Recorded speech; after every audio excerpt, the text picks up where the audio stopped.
अब नहाना धोना क्या है? सत्संग रूपी सरोवर में आत्मा के मैल धोए। श्रृंगार क्या करने हैं?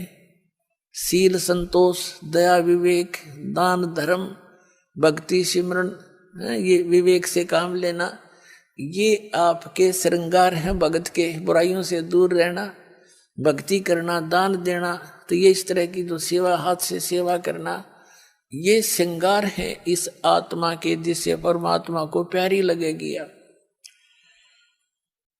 और कहते आज नहीं तो कल परसों तेरे आवेंगे लणिहार। लणिहार माने तेरे लेने वाले आएंगे जब तन भक्ति नहीं करीता है। यम के दूत आवेंगे और तुझे यहां से घसीट ले जाएंगे। फिर क्या बताते हैं? तेरे साथ की कितनी जाली, तू क्यों लारी वार। जैसे बताते धरु गए, प्रहलाद गए, जैसा जहां तक उन्होंने गए हैं। और क्योंकि परमात्मा कबीर जी के आने से पहले आप जी को किसी भी ऐसी आत्मा का ज्ञान नहीं था जो मोक्ष को प्राप्त हुई है। आप जी केवल धरु, प्रहलाद, मीरा बाई और इनको इस तरह की जो आत्माएं थी, इनको पार समझते थे। उसी तरह भगवान ने आके ज्ञान देना चाहा ताकि इनकी वास्ता अटके, भगवान में लगे। फिर सही स्थान की टिकट मिल गई तो वो तो वहीं जाकर छोड़ेगा। उन्होंने इसलिए ये ज्ञान दिया कि तेरे साथ की कितनी जाली, तो क्यों लारी वार। कौन गया? धरु गया, प्रहलाद गया, मीराबाई गई हैं और बहुत से महापुरुष गए। तू क्यों लारी वार। और गुड़िया खेलत तन जन्म गंवा दिए, लाया नहीं विचार। यही विवाह हुआ है, संतान होगी, विवाह हुआ, संतान हुई। कुछ संतान कोई बीमारी से मर गई, कोई विवाह होने के बाद कोई कारण से चले गए, कोई और समस्याएं में फंस गए। आपकी मृत्यु होगी बच्चे होते ही। तो परमात्मा कहते तन गुड़िया खेलत जन्म गंवाया, लाया नहीं विचार। और जब आपको परमात्मा के सुख का ज्ञान हो जाएगा तो आप यहाँ संसारिक वस्तुओं की डिमांड भगवान से करना कति बंद कर दोगे। फिर भी ये दयालु है भगवान, इनको मालूम है कि ये कैसे समाज में रह रहे हैं। तो आप जी को जैसे भी वो निकालना उचित समझेंगे वैसी ही व्यवस्था आपके लिए कर देंगे। जैसे कोई रोगी है और रोगी डॉक्टर के पास जाता है, डॉक्टर उसको ज्यादा सीरियस देखकर एडमिट भी कर लेता है, नहीं तो औषधि भी देकर भेज देता है। अब डॉक्टर के ट्रीटमेंट में मरीज अपनी टांग अड़ावे कि ना मैं ऐसे नहीं, ऐसे नहीं, ऐसे ना करो, ऐसे ना दो, ऐसे नहीं खाऊं गोली, ऐसे मैं परहेज नहीं रखूं। तो फिर वो स्वस्थ होने की बात ना देखे, वो स्वस्थ नहीं हो सकता। डॉक्टर की सारी बात माननी पड़ेगी और डॉक्टर के हर एक ट्रीटमेंट को निर्विरोध ग्रहण करना पड़ेगा, तभी आप सफल हो सकोगे। तो अब आप आगे परमात्मा के इस हॉस्पिटल में, या आत्मा युगों युगों से जन्म और मृत्यु के रोग से ग्रस्त है और अब इसका यो रोग कटेगा। तो इसमें आप मरीज हैं, इसमें मरीज ने अपनी बात नहीं अड़ानी चाहिए, अपनी नहीं चलानी चाहिए। यदि आप ये रोग कटवाना चाहते हो और आपने वैसे यहीं पर रहना है तो इस सतलोक आश्रम जैसी भक्ति पृथ्वी पर नहीं, आपने यहीं रहना है। यहीं कोई जो जैसी भक्ति आप करोगे वो तो धन आपका इकट्ठा हो ही रहा है। मर्यादा नहीं रखोगे, तोड़ दोगे, तो फिर जिस दौरान आप मर्यादा तोड़ रहे होगे, टूट आपका नाम खंड हो चुका होगा और उस दौरान कोई आपका ऐसा संस्कार आज आपकी मृत्यु होनी हो तो आपकी मौत हो जाएगी फिर। और फिर आप वो आम आदमी ने सोचेगा इसने नाम ले रखा था, देखिए इसकी भी मृत्यु होगी। और गुरुजी तो ये कहा करते अभी हमारा नाम लेने के बाद ये हो ही नहीं सकता। पुण्यात्माओं, ये दास नहीं कह रहा, ये परमात्मा ने कह रखे, वो वचन दोहराता हूं मैं। और भगवान का वचन झूठा नहीं हो सकता। झूठे तो हम हैं जो मर्यादा नहीं रखते। हम ऊपर तो भगत दिखे, अंदर से 100 गलतियां कर जाते हैं, तो फिर इस तरह बात नहीं बनेगी।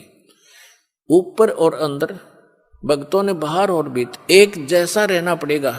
अब जैसे कई भक्त, क्योंकि दास का ते कड़वा अनुभव है इस मार्ग में जब से लगा हूं, जब उसी समय से संघर्ष जारी है। सन 1994 में पूज्य गुरुदेव जी ने दास को आदेश दिया था नाम देने का, दीक्षा देने का, सत्संग करने का। उसी दिन से देख रहा है कि जब दुखी जीव आते थे उनको खूब लाभ होता था, बहुत साथ लगे रहते थे, और फिर कोई मर्यादा भंग कर देते थे समाज में जाके, तो वो फिर उनका नाम खंड हो जाने से ऊपर से तो वो भगत दिखे, अंदर में दोष आ गया, भगवान रिजेक्ट कर देता, वो नाम छोड़कर चले जाते।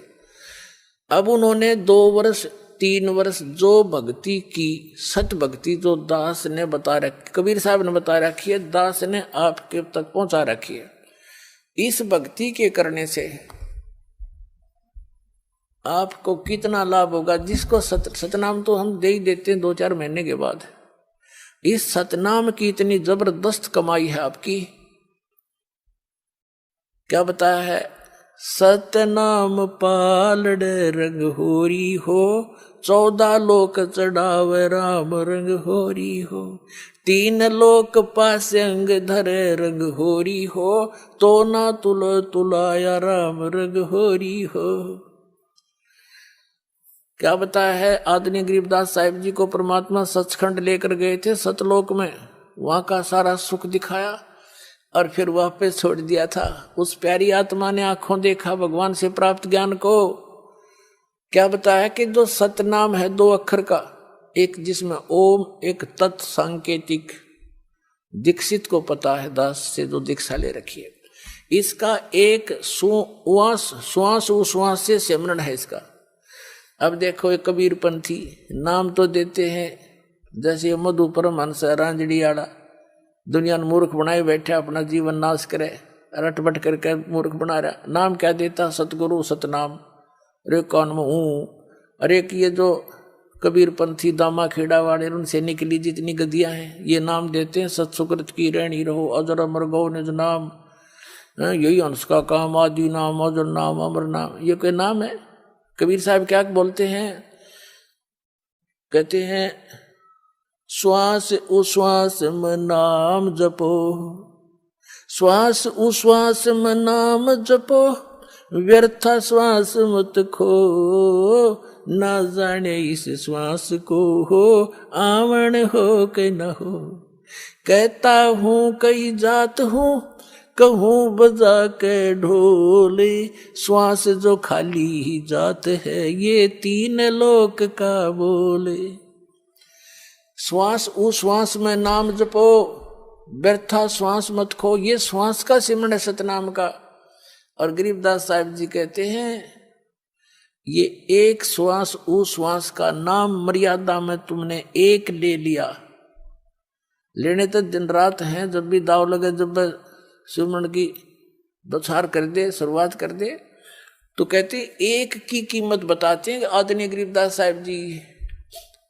कहते ओ हम सो हम पालड़े रंग होरी हो, और 14 लोक चढ़ावे राम रंग होरी हो, 3 लोक पास अंग धर रंग होरी हो, तो ना तुलाया राम रंग होरी हो। अपने आत्मा इस नाम की कोई बराबरी कर पाओगा धरती पे? अब एक श्वास की, एक सिमरन की इतनी कीमत, और सारी उम्र वो तो नाम में गलत है, जो दूसरे नाम जपते हुए का कहते युद्ध नहीं। जैसे किसी ने भांग बोली तो भांगे उगेगी उसकी, कीकर बीज ली तो बबूल ही होगा उससे। और ये असली मंत्र जो बीज है दास आपको देगा, इससे मोक्ष होगा आपका, और यहाँ भी सुख मिल जाएगा।